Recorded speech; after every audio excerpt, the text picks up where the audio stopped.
Okay, I want to start with a story. Some of the best teachers I've had a chance to learn from told stories. And so I want to tell a few stories because I think those tend to stick with us a lot longer than facts or figures, that kind of thing. I grew up about an hour or so outside of Philadelphia in Pennsylvania. Philly's a big city. I grew up in Lancaster County, Pennsylvania, where my nearest neighbors were Amish. And so Philadelphia was like going to a different planet as far as we were concerned. And when I turned 16 and a couple of the guys I played football with turned 16, we thought we were pretty bad when we got our licenses and we could drive up to the mean streets of Philly for a day trip. We thought that was a pretty big deal.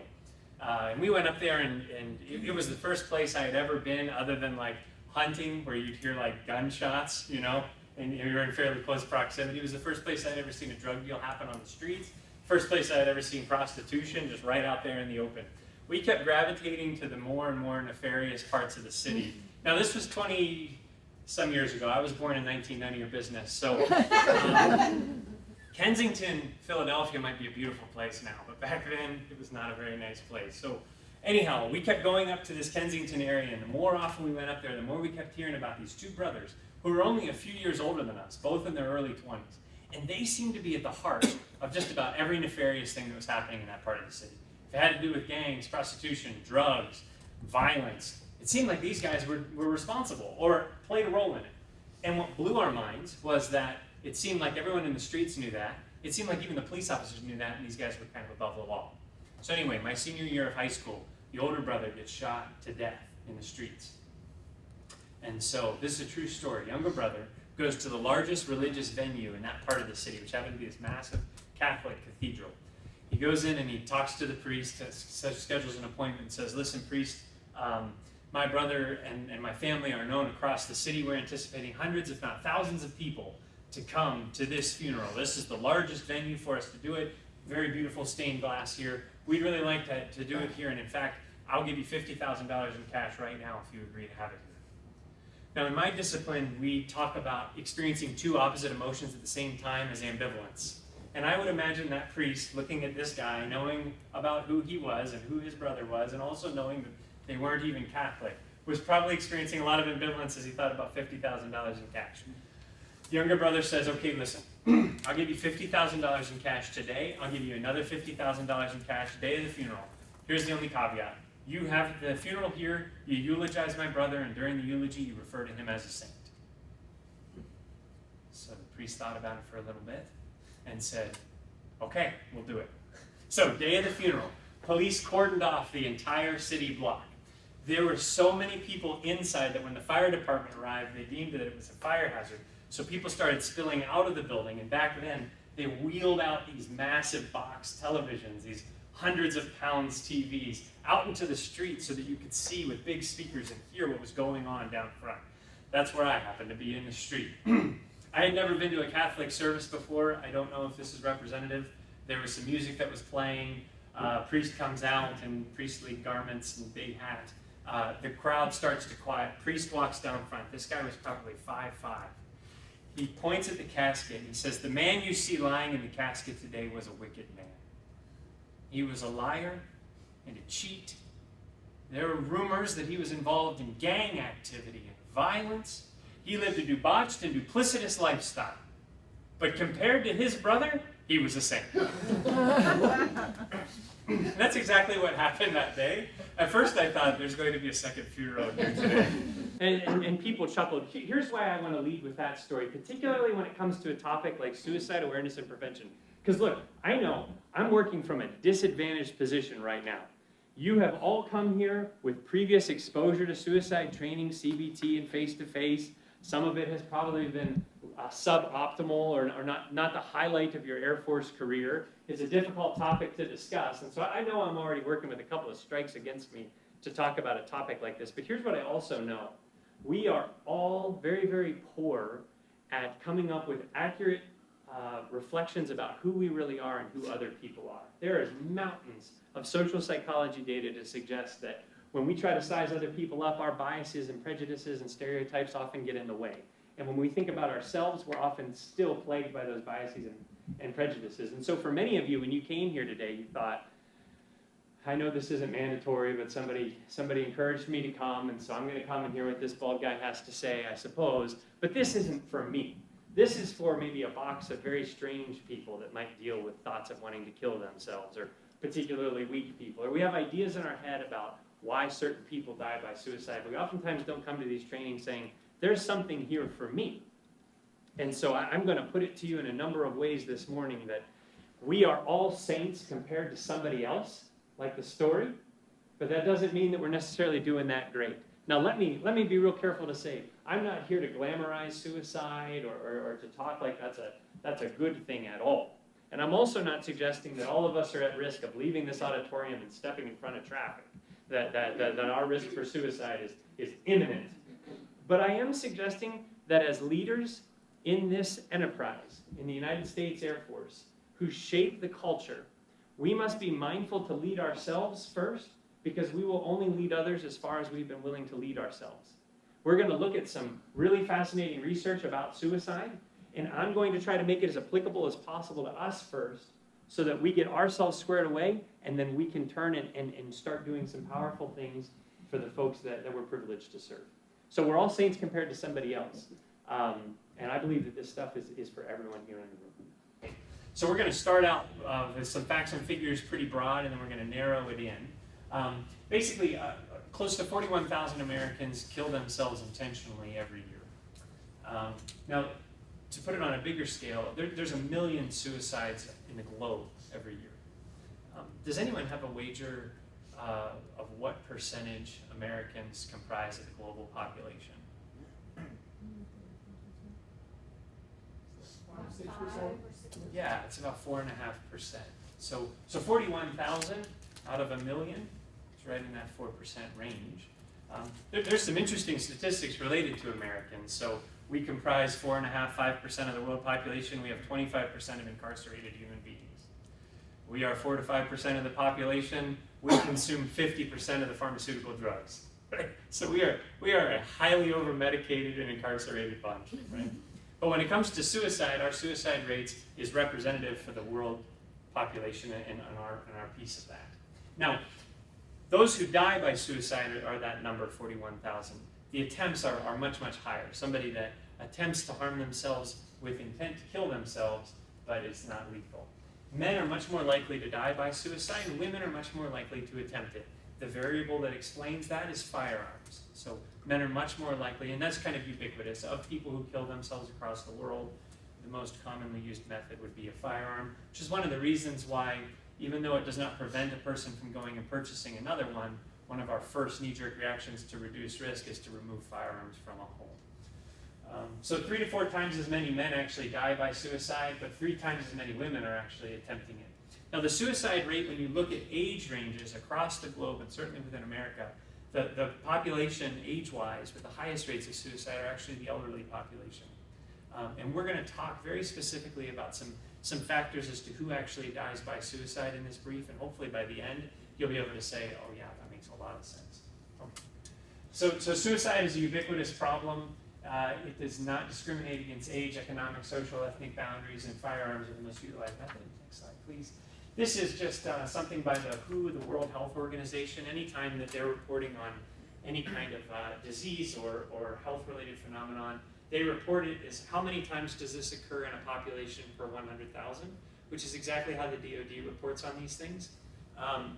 So, you know, we could spend a lot of time looking at this. I know that the words are very small. Basically, the lighter shaded the country, the lower the prevalence rates for suicide. The darker shaded the country, the higher the prevalence rates. And there's probably some surprises for all of us as we look up there just based on what we would have guessed. One of the things that's pretty fascinating to me is that there are parts of the world where privilege is not nearly as prevalent, where even like clean water and regular food is not as prevalent, and yet suicide rates are much lower there compared to other parts of the world that might be a little bit more affluent, where we might think there's more protective factors. Next slide. Okay, so let's just talk briefly about the Air Force. Air Force has tracked suicides of airmen since the 1980s. In 1996, there was sort of an observed spike in the early 90s, and they established this integrated product team to address the public health problem of suicide. And there's a DoD task force report on the prevention of suicide there from 2010. 6 years after that, they came up with the Air Force's Guide for Managing Suicidal Behavior, which really drives a lot of what myself and my colleagues will do as far as decision making and how we coordinate with commanders and things like that. Next slide. Suicide is still a major public health problem. For those of you who have so much more experience in the Air Force, you know that we are sort of in a bind. On the one hand, suicide is ubiquitous, and it's probably not realistic to think that we'll have 0 suicides for any prolonged period of time in any population that you're looking at across the globe. On the other hand, one suicide always seems like it's way too many, and it's really a big deal. So anyhow, over the past decade, there's been several spikes in Air Force suicide rates, but we would expect some variability that's not really statistically significant in anything that we were tracking. Despite this, though, there's actually some good news, and this is not something that we hear a lot, I don't think, as part of suicide training. I think it's important for leaders to recognize it. Number one, the Air Force has the lowest rates of suicide compared to all the other sister services. The Marine Corps actually has the highest rates. Now, the Army has the most deaths by suicide, but the Army is a beast. When you're looking at just prevalence rates in a population, the Marine Corps, there's probably a lot of variables to help explain that, leads the DoD in suicide rates. The Air Force has the lowest. Furthermore, if you take what makes the Air Force characteristic, so if you take the gender disparities, male to female, if you take married and single, if you take income levels, if you take all those things and you match it to an American civilian representative sample, airmen are killing themselves at half the rate of that representative civilian sample. So this suggests to me, once again, there's going to be room for us to grow. There's probably some suicides that we can prevent. But there's something about this organization, or something about people who volunteer to be part of the organization, that is quite protective. I think it has a lot to do with burdensomeness and belongingness, and we're going to talk a little bit more about that as this unfolds. Next slide. Okay, so that was kind of the most pedantic part of this, with the busiest slides. Now I'd like to transition. Some of the best professors that I've had in school would start to define a very complex construct like suicide by first saying what it is not. Because many of us in the room here have wrong ideas about the kinds of people who die by suicide or why people die by suicide in general. In fact, I would be willing to bet that some of you, if you've not only thought them, you've actually said some things that aren't actually very accurate about suicide out loud. I certainly have. This is the part of the presentation where it's going to become a little bit more personal and hopefully a little bit more emotionally engaging, because I'm going to try to elaborate some of these things. I'll also say I have stolen all of this from people way brighter than me. So Thomas Joyner is a suicide researcher at Florida State University, but we will not hold that against him. He is one of the preeminent researchers. Bryan and Rudd are oftentimes quoted along with Joyner in a lot of the stuff that the Air Force is publishing as far as Air Force guides for suicide management. This next slide is going to cover myths, and Joyner has literally written a book called Myths About Suicide. So we'll go ahead and press, if you don't mind, just click one time. The first one is that suicide is committed by weak people. Now this is something that I have heard, not from an Air Force commander, but oftentimes when there's a suicide, whether you're deployed or at home, very soon disaster mental health gets contacted and they show up and the commander has to get up. And there's public affairs guidance for commanders as far as what you should and shouldn't say, and a checklist that you need to adhere to, and hopefully your disaster mental health team chief will be able to get that to you if you have to go through that process. But I have literally been in a commander's call where the commander was going to address his or her detachment unit, whatever, to talk about the fact that they lost a member to suicide, and the opening remarks were like, this person wasn't really one of us, we're not the kinds of people that give up, I don't expect that this is ever going to happen again, this kind of thing, which may be well-intentioned, right? But I think misses the mark in a lot of ways. And so I just want to give you some counterexamples to this idea that suicide is committed by characterologically weak people. Never in modern recorded human history were suicide rates as high as they were within concentration camps in World War II. And you don't have to have a PhD or read a book about suicide to kind of put those pieces together as to why that might be. If you saw your entire family get exterminated and you were facing total annihilation and you felt very, very hopeless, suicide may seem like something that would be a reasonable course of action. What was fascinating, though, is 1 year, 5 years, 10 years, 15 years after people were liberated from those camps, so survivors, their suicide rates were still astronomically high compared to peers that were never in a concentration camp. Now, we could probably hypothesize why that might be, but I don't think there'd be many men or women in this room that would say, you know, when I think about weak people, I would think about people who survived Auschwitz, right? Similar in unusual statistics, like if you've ever won the Tour de France, you're like 300 times more likely to die by suicide than if you never rode in that event. Now, I don't know much about the Tour de France other than it's a bike ride up a mountain for like a month, but that sounds truly awful. I would imagine it would take an enormous amount of discipline and strength, both emotional and physical, to even train yourself for something like that. And I don't think we would characterize those sorts of individuals necessarily as weak. I'm going to suggest to you that, and again, this is not in any way meant to glamorize suicide. At the moment someone kills themselves, they meet criteria for at least one very serious mental illness. So I'm not suggesting that this is a glamorous thing, but rather than weakness, there's actually something very, very fearsome about an individual who can stare down his or her life instinct and not flinch in that last moment. There's something fearsome about it. Mentally ill and wrong-headed, but I wouldn't characterize it as weakness. Next one. Suicide's taking the easy way out of a temporary problem. Suicide is actually, as I just alluded to, it's a fearsome thing to stare down your life instinct. I have had patients of mine who have survived gunshot wounds to the head. I have had a patient who drank 12 ounces of toilet bowl cleaner. Now, just the taste of it and actually swallowing that down would be, I think, in many ways unimaginable. But having the hydrochloric acid start to tear holes in your organs, I think, too, would just be unimaginable. There are two men in Atlanta in 2009 who owned their own business, but it went bankrupt. And they became very hopeless, and at least one, if not both of them, had lost their wife and kids over this deal. They were literally living in the business that they were running because they couldn't afford to go anywhere else, and then eventually they were going to be evicted even from that space. And so in a very unusual move, they both decided to die by suicide. And so they wrote a note saying goodbye and to let people know we're going out into the woods behind here and we're going to kill ourselves. They went out into the woods, and their plan was they were going to saw their arms off with a large saw, not like a handheld saw. And so this is a true story. Guy number one put his arm out. Guy number two sawed both of his arms off, and he passed out. Then the guy turned the saw on himself. And that sounds like a really unusual and disgusting thing.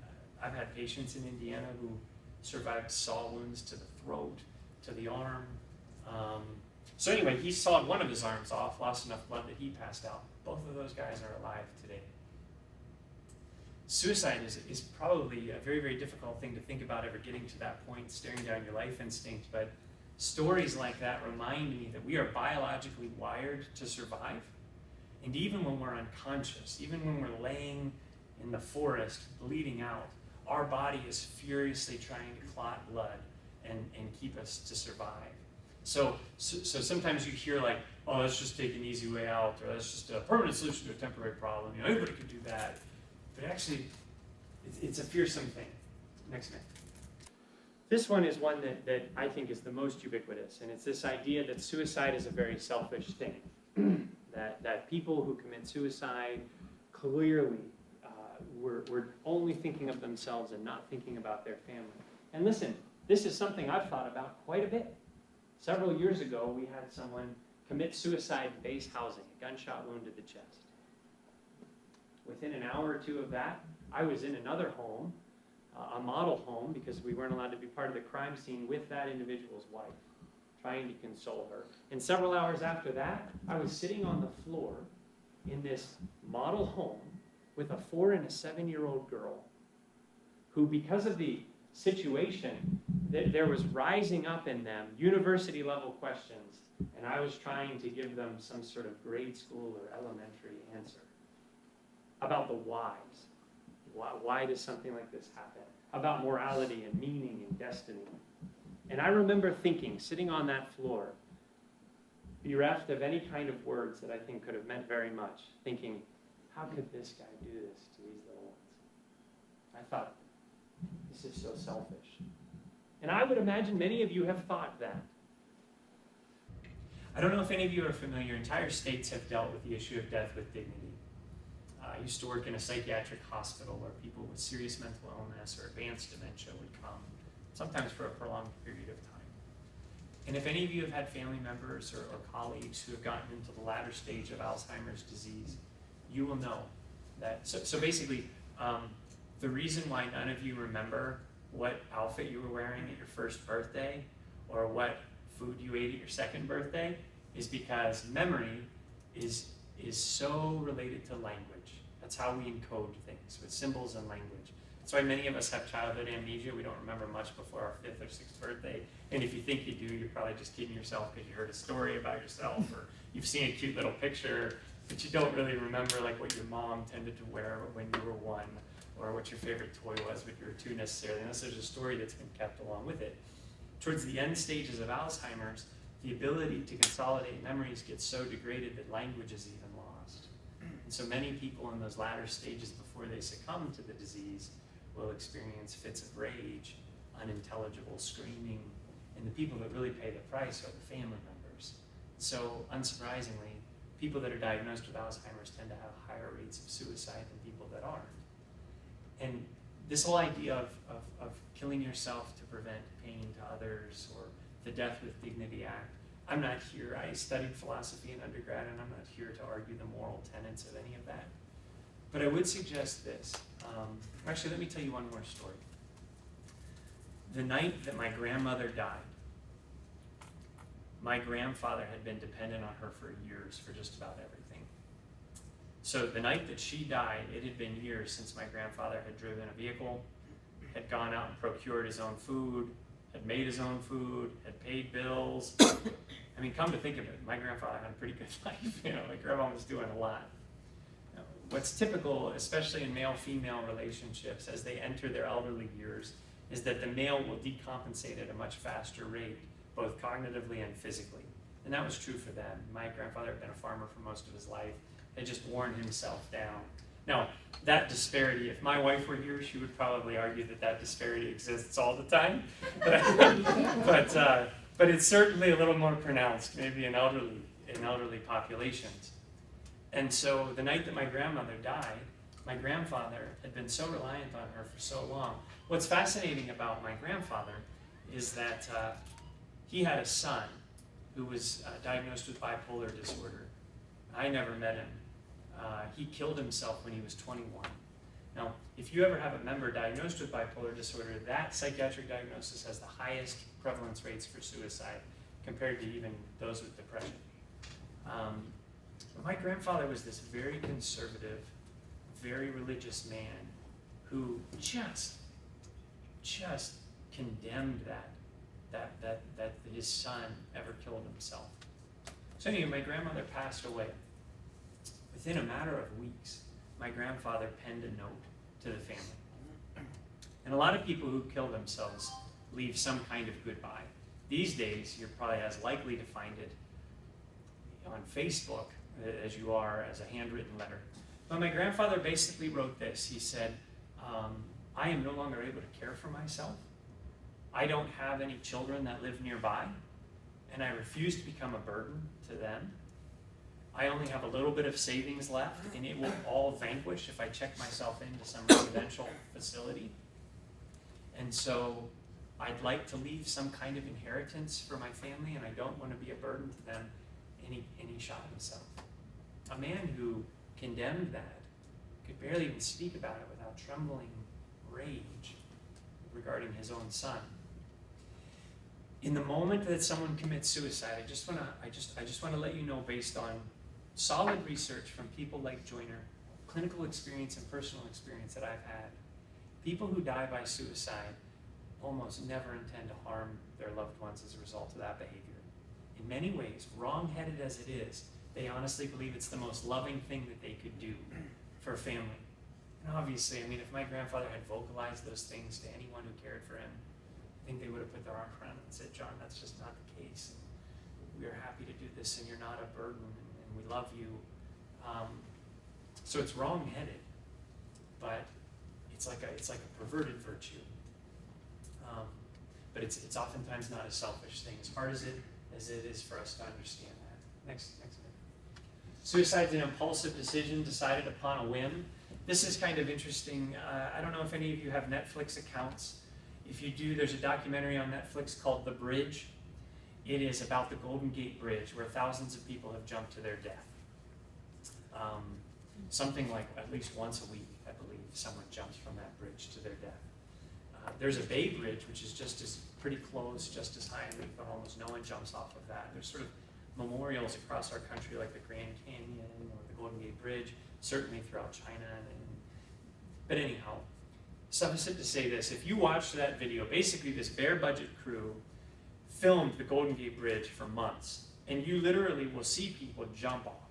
And if you're able to get over the barricade and all the signs that say, if you need help, call this number. If you throw yourself off of the Golden Gate Bridge, you're traveling at about 80 miles an hour by the time you hit the water.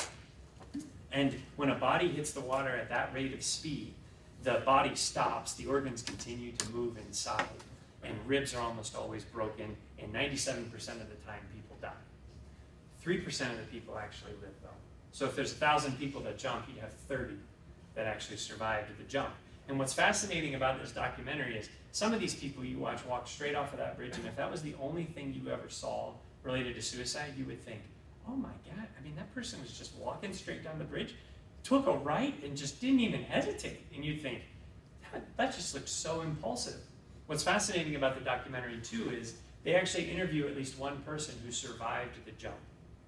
And it's a really, really interesting look into the mindset of a person that was willing to do something that lethal after the fact and having survived it.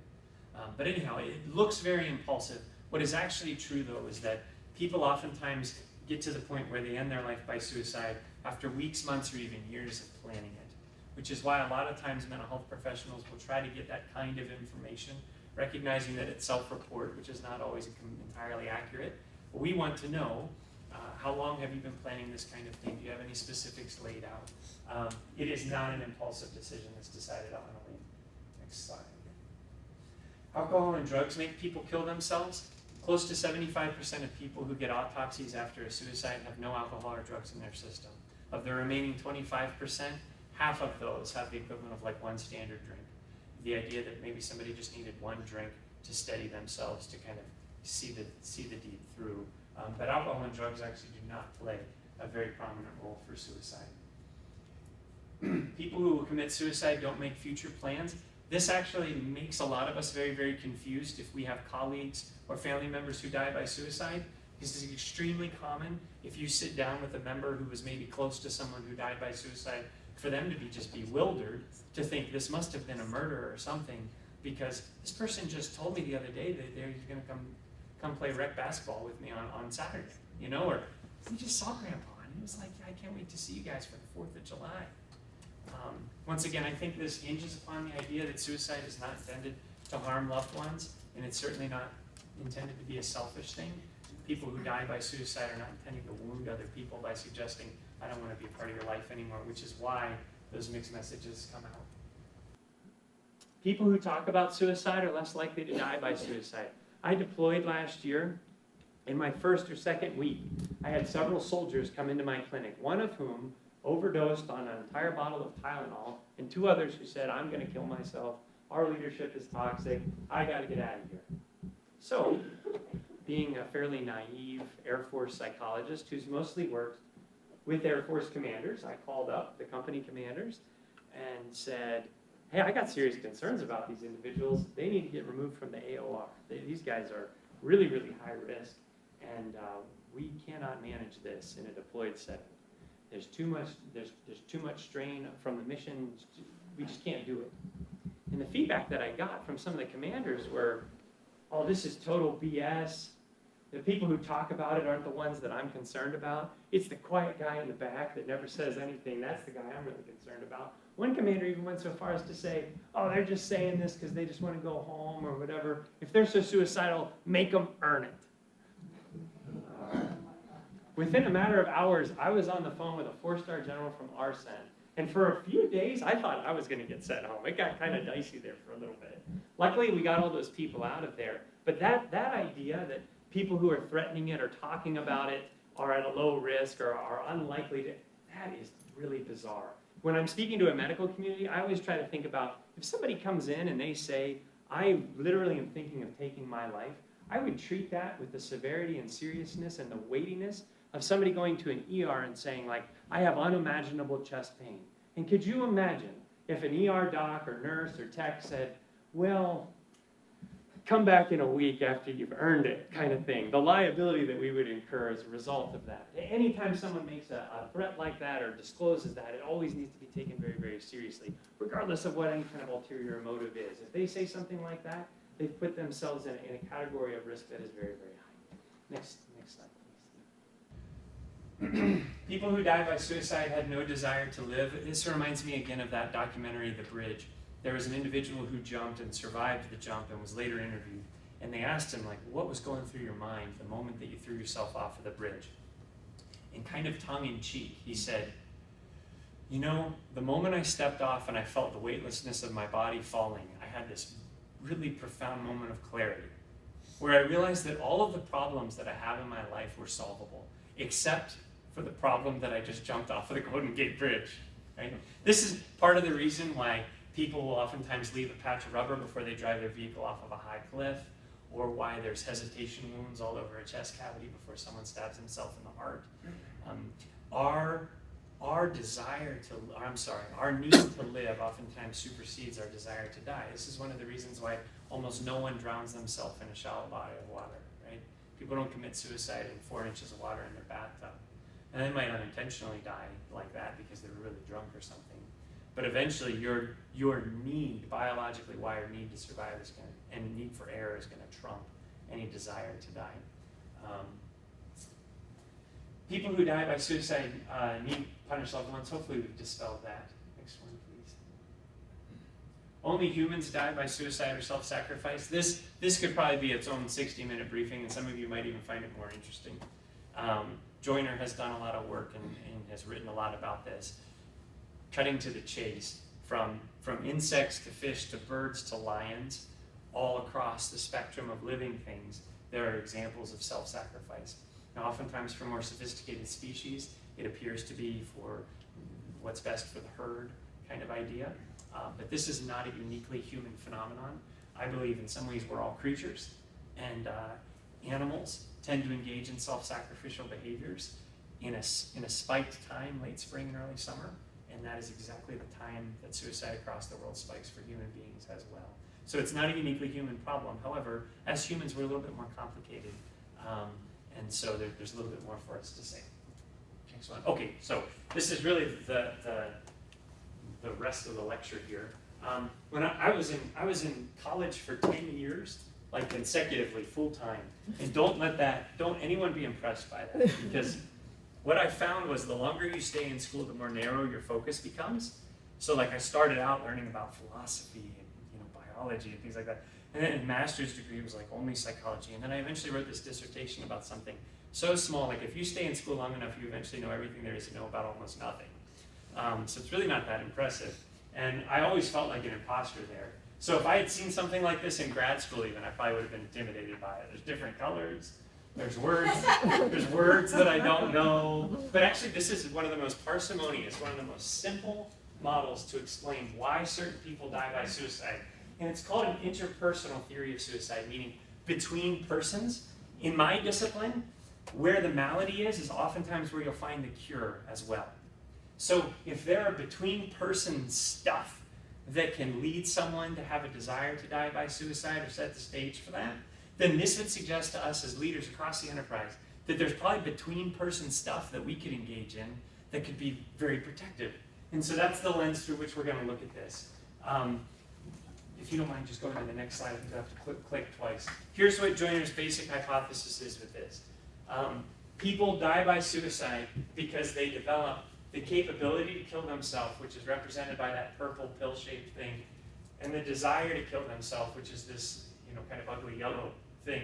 And where those overlap, there's a really, really high risk for suicide completion. So we're just going to break these down, each one of them. We're going to talk about them individually, and hopefully this model will make some sense. So the first one we'll talk about is this purple pill. It's this idea that there's a certain capability that people possess to actually stare down their life instinct and not flinch. Some of you are probably familiar with retired Lieutenant Colonel oh, I just lost his name. Grossman, who's written books called On Combat and On Killing. In those books, they're fascinating. He looks at the psychological consequences of taking another life. And what's really, really interesting is from the Civil War to Fallujah, he's got examples of enemy combatants who were within lethal range of one another, who fired round after round after round for minute after minute after minute, and nobody fell over. In fact, circumstances in war where if somebody had been blindfolded and was just haphazardly firing their weapon, other people would have been harmed, and nobody was. And he talks about how even for folks who are trained to take another life, in the moment that they're called to do it, oftentimes it's very, very difficult. And so I think individuals like Joyner advance that even farther to say, man, if it's that difficult for people who are trained to do it against somebody who's also trying to kill them, imagine how difficult it would be to take your own life. This is one of the reasons why autopsies and folks who examine bodies after people have plunged something sharp through their heart or through vital organs, in almost every single case there's hesitation wounds all over the body, meaning somebody stuck the knife in 1/4 of an inch and then pulled it out, and then put it in a slightly different place, maybe 1/8 of an inch, and then pulled it out until they worked up the resolve to send it home. Each time they attempted to do that, Joyner would argue they're actually building their own capability. Here's kind of a strange thought, and I hope that no one misunderstands this, but each one of you has a different capability to kill yourself right now. No one in this room has none, and probably no one in this room has maximum capability. But Joyner says capability is developed through direct and indirect habituation. Habituation is just a big word to explain a simple phenomenon. I kind of think of it as if I jump into a cold pool in the summertime, at first that really kind of freaks me out and takes my breath away. But as long as it's not like Titanic cold, I eventually habituate to it. I don't notice it anymore. Habituation is sort of, you kind of bump something up and then you kind of get used to it. Joyner says there's direct habituation, and that is why when a soldier comes and says, no, seriously, I took 2 bottles of Tylenol, which actually is a pretty dangerous thing to do. Tylenol will fry your liver. But if somebody has actually attempted suicide in the past, their capability has bumped up, and if they didn't die by it, then they're likely to try something even more lethal. That's why the people that have the hesitation wounds eventually work up the capability to do it. Prior suicide attempts drastically increase likelihood that somebody will die by suicide. But Joyner also talks about something kind of interesting called indirect habituation. And here's what he means by that. He explains some things that are very confusing to most of the world. So for example, every organization has alphas, right? I learned pretty quickly while I was deployed that an 03 psychologist was not very alpha at that place, right? The F-22 pilots were pretty alpha, right? The F-15 pilots were pretty alpha. I was somewhere else in the pecking order, right? Within the medical community, though, largely speaking, surgeons are the most alpha. They go to school for the longest. They get paid the most. They tend to drive the nicest cars, live in the nicest neighborhoods, have the prettiest wives or most handsome husbands. They have really, really good schedules if they're the right kinds of surgeons. And they have tons of respect. And these are men and women that have other people's lives and death in their hands all the time. And yet, surgeons kill themselves at really, really high rates. And it's like, these people are well respected, have all kinds of money, have all kinds of education. Why would they do that kind of thing? Joyner would say that there are certain life events that we can accumulate. And I think within a military population, this is a fascinating thing to think about.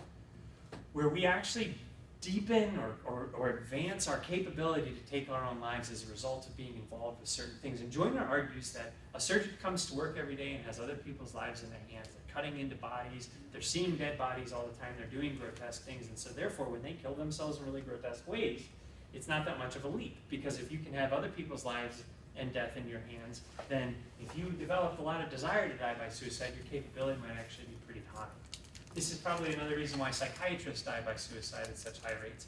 Nobody's coming to see a psychiatrist because they're having a good day, right? And they just listen to these stories all day long, and nobody ever pays attention to their own story, and they end up dying by suicide at higher rates than what would be expected. This idea of indirect habituation, if you have had a family member that you've lost to suicide, if you've had a close colleague, once again, you can have all the capability in the world and never kill yourself. Right? I mean, as a result of the work that you do, you could have huge capability and never even for a day be very much at risk for suicide. but capability gets advanced. Okay, next one. Here's the next one. So that was the purple pill. Now we're just going to talk about this circle here, and the top part of that is perceived burdensomeness. This is really key to people having a desire to die by suicide. And this is the idea, I mean, I always think about with this slide, my grandfather. This idea that your death would actually be worth more to your family than your life. That you have somehow become a real burden to your unit or to your family, and suicide is a way to eradicate that burden. This is interestingly probably also a real primary motive for suicide terrorists who have become convinced that either for themselves or for their family, either in this world or in the next, that killing themselves by suicide terrorism is actually going to be what's best for their loved ones. This is a very, very common theme for a lot of women who die by suicide.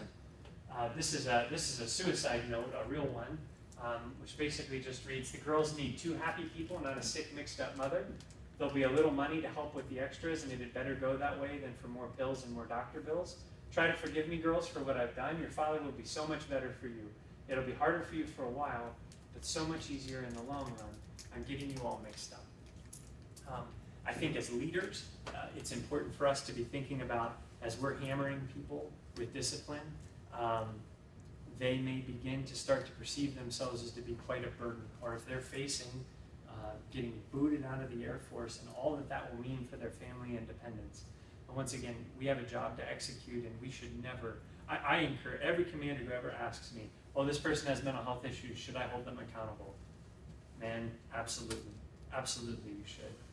You should never be making special exceptions, because that will eventually come back and really bite you depending on the diagnosis. But these are important things for us to think about, I think, at a higher level.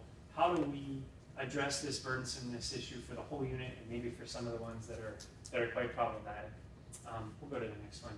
The next one has to do with thwarted belongingness, and it's exactly like what it sounds like. Speaking of burdensomeness and belongingness, I, not too long ago, had a case that I was working on, somebody that had been in the Air Force for longer than a decade, who had had an affair with a woman a decade ago that his wife found out about. And so there was all kinds of burdensomeness stuff back then, right? Because that's an almost incalculable damage that you can try to work through in a marriage. But anyhow, he had convinced his wife over the next 10 years that that relationship was off, but it never was off. So he went TDY, and he took his iPad, or no, I'm sorry, he took his iPhone, and he started taking pictures of his penis to send to his girlfriend, sexting. Right? What he didn't realize, though, was before he went on this extended TDY, his teenage daughter had synced her iPad to his iPhone so they could share pictures with one another. So, in the middle of the night one night, he's firing off pictures of his scrotum to his teenage daughter, who's waking up, and is probably never going to forget that night, right?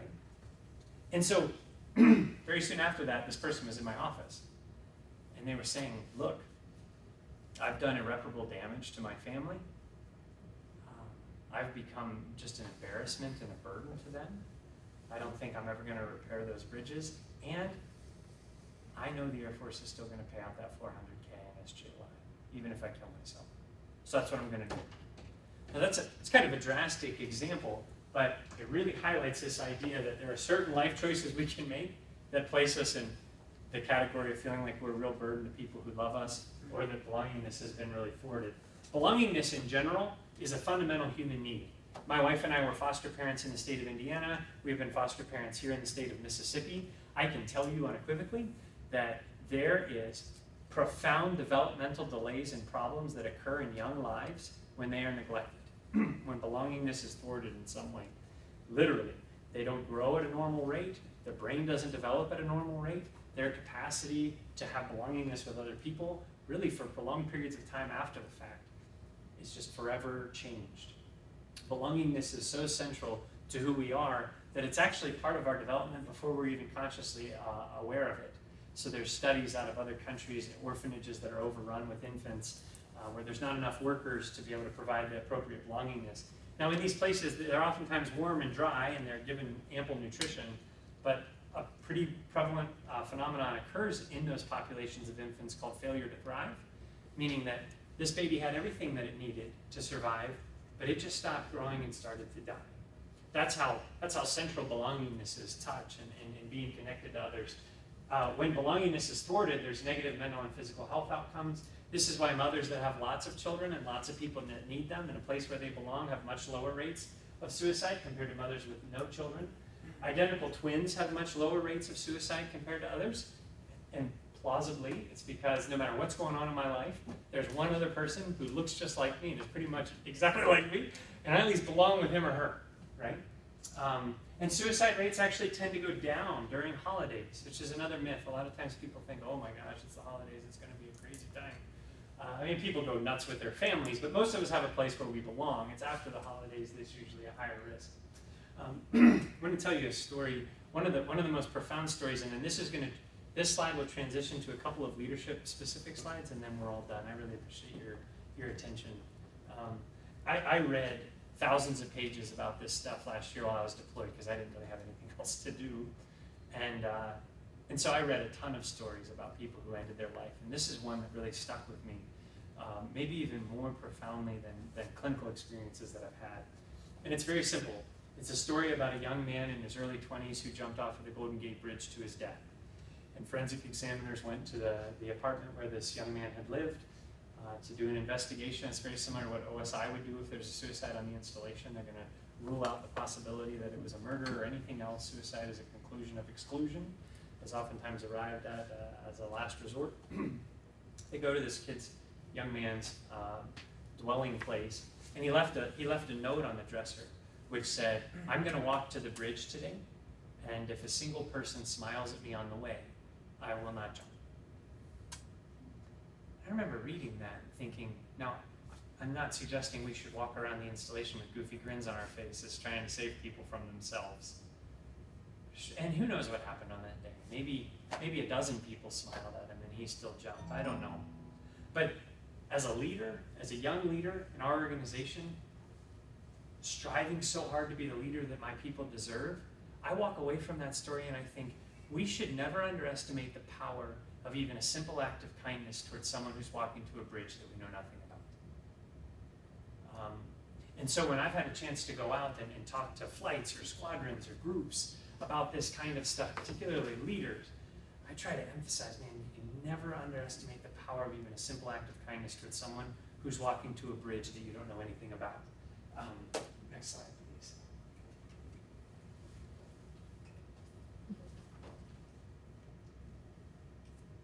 And that's it. No. Perfect. Murder-suicides comprise only 2 to 3% of annual suicides in America. Joyner wrote a book called Perversion of Virtue, if that's something that you'd be more interested in for the purposes. There's been one of these since I've been here over the last 30 years. Next. Okay, so our role as leaders. Go ahead. So the first thing I'd just like to talk about, so this is kind of like the so what portion of this. Now I feel like in some ways I should probably be seated and I should be hearing from many of you men and women about how to be a good leader in the Air Force. This is just from a psychologist's perspective, applying some behavioral science about what I think would be helpful. I want to also emphasize that I do not put the super in supervisor. These are some things that we've tried over the last 6 months within our mental health flight of 40-some people. And how you would address things like burdensomeness and belongingness in your units and how you would empower the people under you, your under-shepherds, to do that, I will defer to your expertise. I just want to throw out some ideas about things that we've done to say, okay, those are great ideas, belongingness, burdensomeness, how do we address those in a tangible way? The first one, as far as belongingness goes, I want to let you in on an old psychologist trick. I see a lot of people during the week and all of them have problems, and a lot of them look the same. They're wearing uniforms and they have similar haircuts and their stories are even quite similar, and there's no way that I could remember every detail that someone shares with me. And so I'm very intentional, whether it's with my people or with my patients, I actually have this kind of creepy book, probably. If anyone ever found it, they'd probably be really creeped out. But I keep this little book of details about just about everybody that I know. So if somebody tells me, my daughter's name is Bailey, Captain Hughes told me that a long time ago. When his daughter was in a car accident, I actually didn't need it in this case, Stephen, but if I had, I could have found his page in that book. I could have said, his daughter's name is Bailey. and I could have called him and said, man, I'm concerned about Bailey, how's she doing? Or if somebody gives me an anniversary, or they talk to me about something, I try to put it in there. This is one of the reasons why within our flight, we celebrate everybody's birthdays, because we want to try to increase belongingness in an intentional way. And if you're able to pull a detail out and give that to somebody down the road, they're going to feel like they have been so well understood by you, and it will leave a permanent mark that's hopefully positive. Here's another thing. So the making lists, to-dos, keep a creepy book. I don't know how you would do that, and you probably have more examples of that than I could come up with at my point in my career. Here's one, though, that's really important to me. I am a white male, and I work in a mostly white male Air Force. And being a white male, I fully recognize, I can't fully understand it, but I fully recognize that my life has had privileges in it that I continue to experience and enjoy, that I oftentimes have been totally clueless about. You know, like, if I'm driving down 110 on my way home today, and a police officer pulls me over and kind of aggressively pulls over and hops out of the vehicle, I'm going to sit in my car and think, oh, well, this is a nice friendly policeman who's here to help me, kind of thing. I'm not going to think for a moment, today could be the day that I lose my life if I move my hand too quickly. When I go to the mall, no one pulls their children away from me. When I walk through a parking lot, people aren't locking their doors. I would like to think that everything that I've achieved has been solely my responsibility. But the fact of the matter is, you know, the tallest oak in a forest not only came from a really good acorn, but it also grew to be the tallest because it was in a place where there weren't other little oaks growing up to block it out from sunlight, where the fertile was particularly soiled, where it rained quite a bit, and where there weren't little rodents coming chewing all the bark off. Our environment determines a lot of who we are and the privileges and the opportunities that we have. Now, I realize as a white male, and listen, I've given this kind of brief specific to diversity and sensitivity in a lot of settings, and almost every time white people come up afterwards and they're very mad at me. So if some of you are mad at me right now, you can. The weirdest one was when a lieutenant colonel turned to me and we were both at the urinal and started talking to me about how upset he was about it. But if you would like to talk to me about it, I will be gone as a 1400 today, but I will keep my global, and I just signed up for 4 more years in the world's best Air Force, so you can fire me an email if you disagree. There's mountains of data, though, and researchers suggest that you're wrong if you're thinking, well, no, there's no such thing as that. But here's what I know. As a white male in a diverse flight where we have different genders, sexual orientations, religions, all sorts of things like that. As a white guy, if I'm not intentional about paying attention to that stuff and celebrating it, I'm just gonna wander through and never even notice. And so we sat down as a leadership team within the flight and thought about how do we celebrate and appreciate the diversity within the flight? How do we do that without it being cheesy and horrible? And so here's what the research suggests, right? It's one thing to have like, hey, we're gonna celebrate this month. That's fine.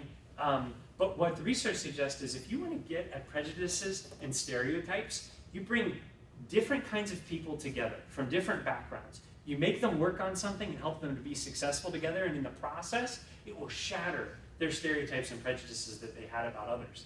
And so in our flight, when it was African American History Month, we had airmen, NCOs, and officers come together, all different folks. They planned a lunch and learn. We shut our clinic down for an hour and a half. We invited our squadron leadership to come, and they came. It was wildly successful.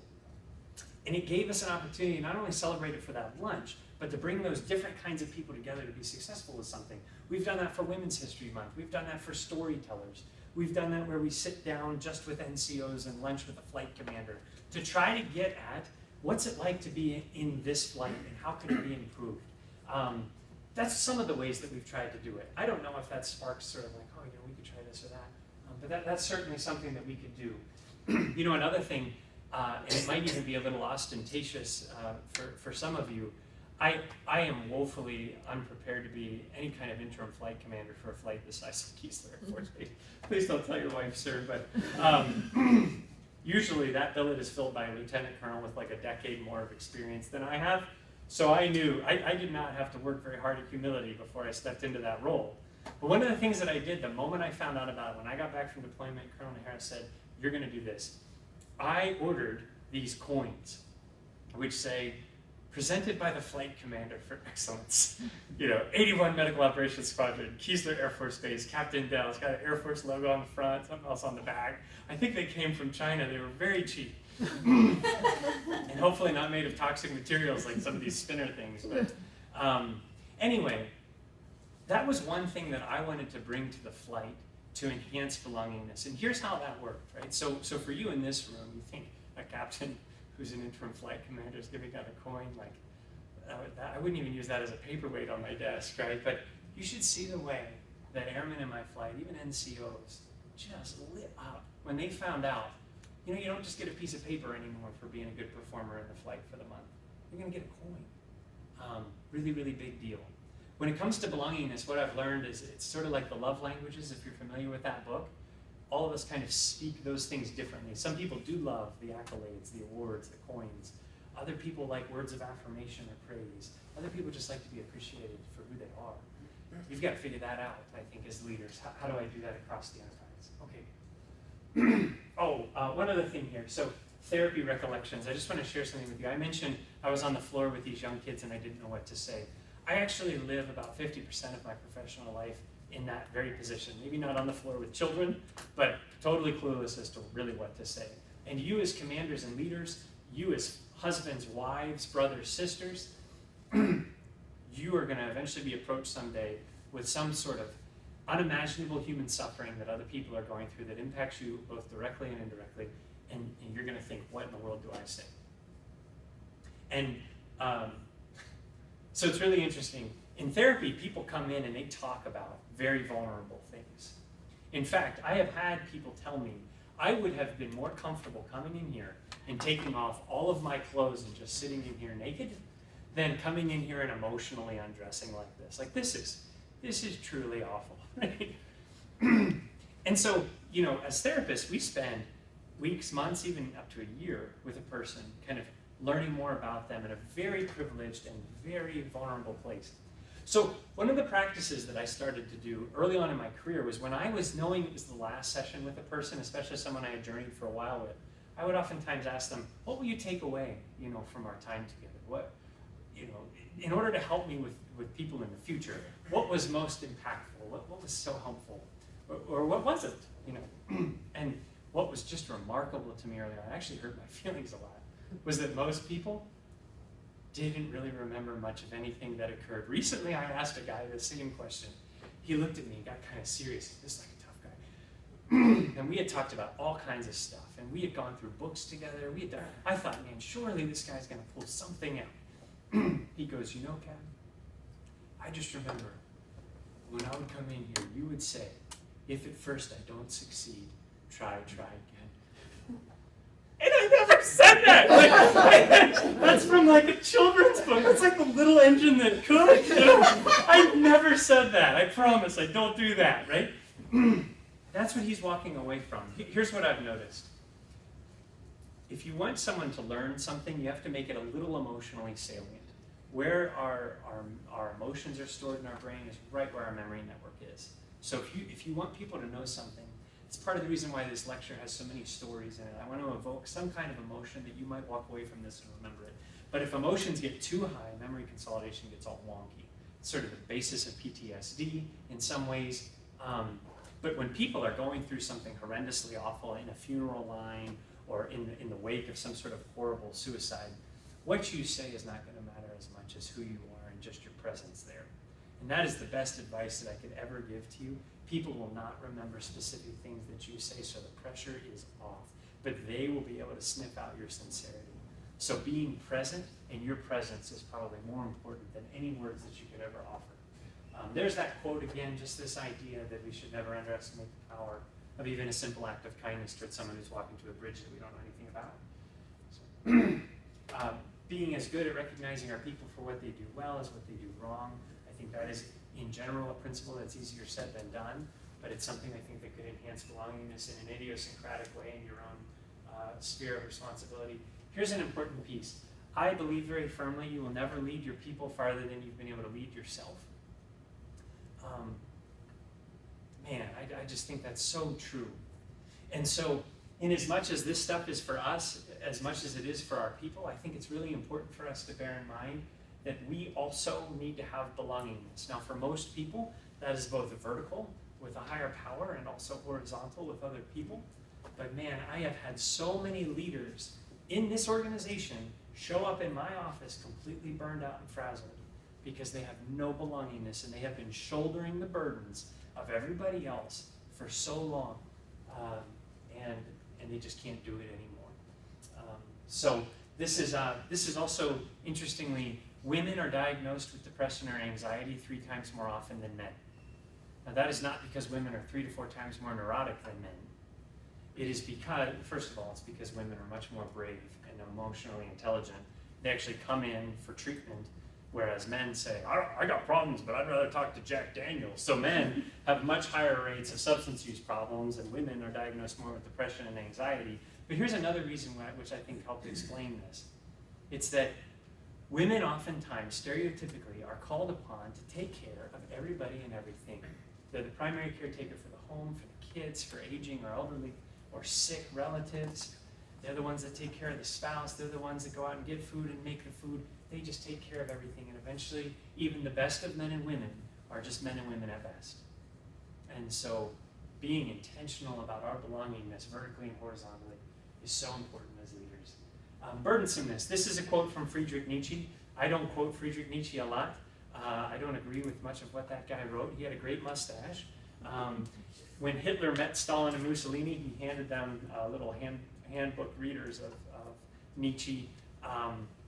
But even a broken clock is right twice a day. And at one point Nietzsche wrote, a person who has a why can bear almost any how.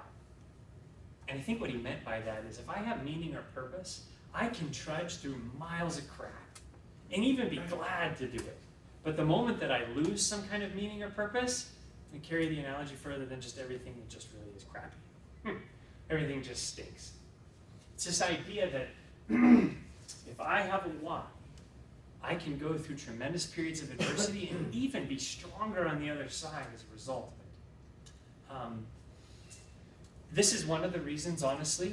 I mean, there's a certain sense of belongingness within our organization. We do wear the same uniforms. We're brothers and sisters in the profession of arms. We deploy together and have these shared suffering experiences as we commission or go through BMT or whatever. But I think the Air Force uniquely addresses some burdensomeness stuff as well, because hopefully from the food line to the flight line, people across the enterprise feel directly connected to something bigger than themselves. And that's really the task, I think. This is a little bit more challenging, I think, to think very practically about without just saying it. But ensuring that your people know you are essential to the mission. When I took over as flight commander, I read a lot of books about leadership as fast as I could. One of the things that really stuck out to me is that a leader should be most concerned about the opinions about him or her from the folks with the least amount of power in the organization. The folks with 1 or 2 stripes, because the people that are right behind you are probably just going to lie to you anyway, or just try to take your job someday or something like that. But how you're perceived by the A1Cs is really, really important. And so we were very intentional. I've got a great flight chief about being very intentional with them. The youngest people on our flight saying you are just as important and just as valuable in the execution of our mission. And so, what is your why? Simon Sinek's a pretty bright guy. He's a sort of a consultant to the Air Force. I had a chance to hear him speak at Squadron Officer School last year. He's written a book called Start With Why, which is pretty good. He's got another leadership book out. It's actually like a children's book with illustrations called Together is Better, which is just a great little thing that you just keep on your desk. And then he's got a book called Leaders Eat Last, which I think is actually in some ways better than Start With Why. If you're interested and you're not much of a reader, the Start With Why is like a 15-minute lecture TED series talk, which is really, really good. I don't know what your why is, but I am totally and unequivocally sure that even the best of men and women in here are just men and women at best. And if we're not intentional about maintaining belongingness and connection to our why, we are going to burn out. Okay. This is one of the last slides. I just want to give a couple of more tidbits for you to think about as leaders. Suicide, in some cases, is preventable, and we should never underestimate our role to promote belongingness and value to the organization. Okay, I cannot stress enough how important it is, and many of you I recognize, and I've been so privileged to work with you.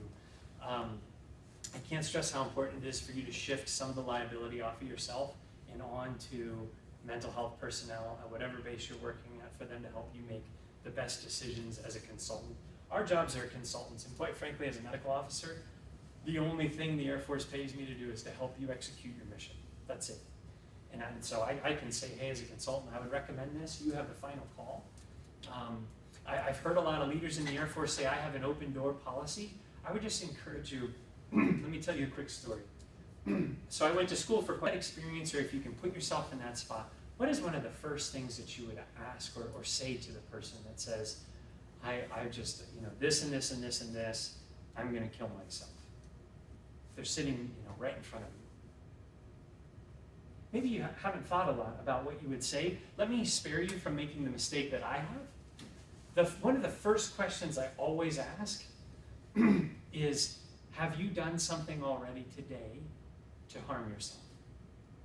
Because I have had numerous occasions where somebody's sitting in my office and they're telling me I'm thinking of hurting myself, and 20 minutes later they face plant on the floor because they had overdosed on like an enormous amount of pills or done something totally dangerous and risky, and I never asked about it. So one of the first questions I ask is, I'm so sorry to hear that. Have you done anything in the last 24 hours to actually harm yourself?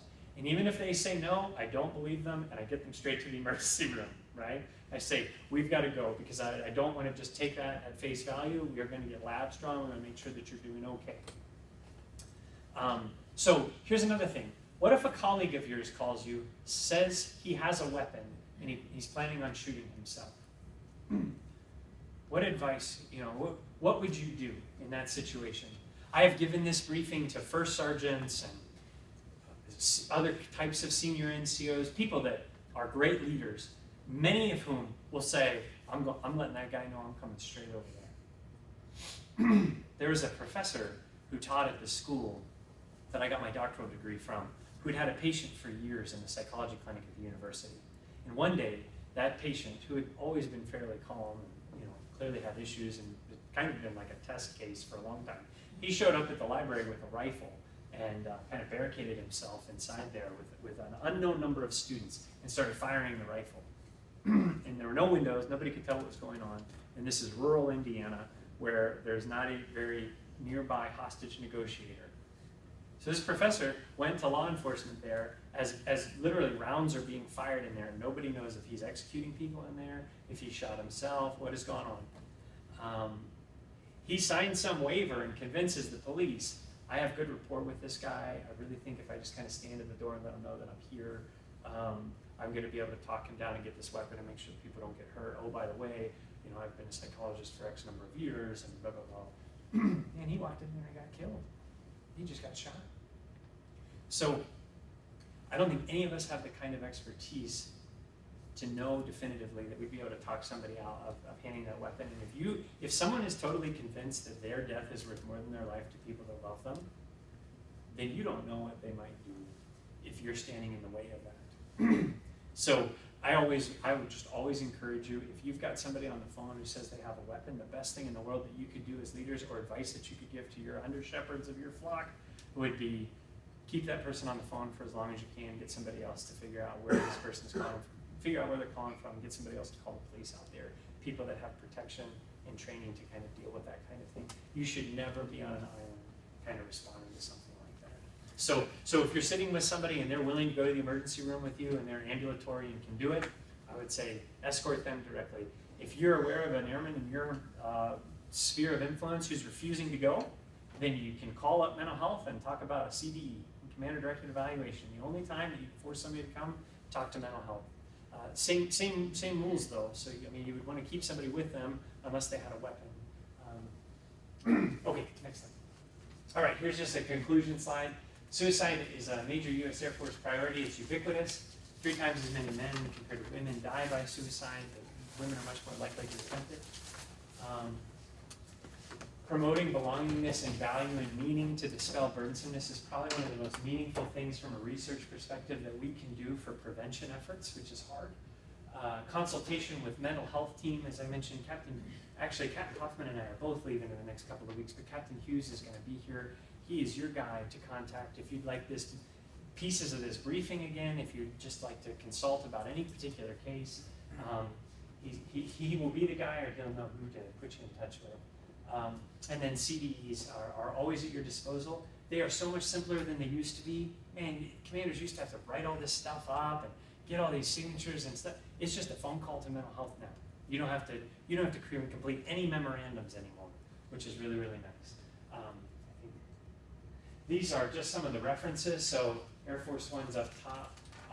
These are 3 books that Joyner has written, Thomas Joyner, where a lot of this material came from. It's a huge privilege for me to have your time and attention, so thank you so much. And if there are no other questions, then I'll just